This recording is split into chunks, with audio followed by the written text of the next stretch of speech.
దుమ్ము బాగా వస్తుందన్న 2 సంవత్సరాలే. దుమ్ముకు జ్వరాలు, రోగాలు, దగ్గు, దమ్ము రోగాలు వచ్చి పబ్లిక్ దాకాన పాలవుతుంది మొత్తం పబ్లిక్ అంతా. ఇక్కడ దుమ్ము బాగా వస్తుంది, ఉండలేకపోతున్నాం. ఇల్లు తాళాలు వేసుకొని వెళ్ళిపోతున్నాం మేము. ఏ గవర్నమెంట్ పట్టించుకోవట్లేదు. కంప్లైంట్ చేసినాము, టౌన్లో కూడా చెప్పినాం, పోలీస్ స్టేషన్ చెప్తే కూడా పట్టించుకోవట్లేదు.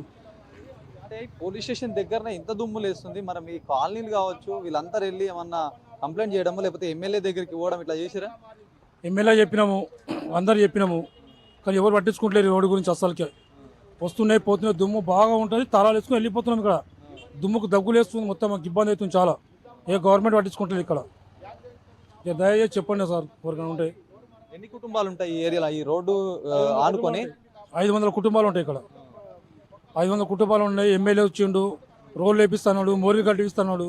ఎవరు ఏ ఎమ్మెల్యే? బీగల్ గణేష్ గుప్తా గారు. అప్పుడు ఆ సార్ చెప్పిండు, రాలేదు. ఇప్పుడు సూర్యనారాయణ వచ్చిండు, ఆ సార్ కూడా పట్టించుకోవట్లేడు. ఏ సార్ కూడా పట్టించుకోవట్లేడు. విలేకరు కూడా చెప్పినాం ఇద్దరు ముగ్గురికి, ఎవరు కూడా వస్తలేరు, ఎవరు పట్టించుకోవట్లేరు. నడిపితే అసలు ఎట్లా ఉంది రోడ్డు గురించి ఏం చెప్తారు?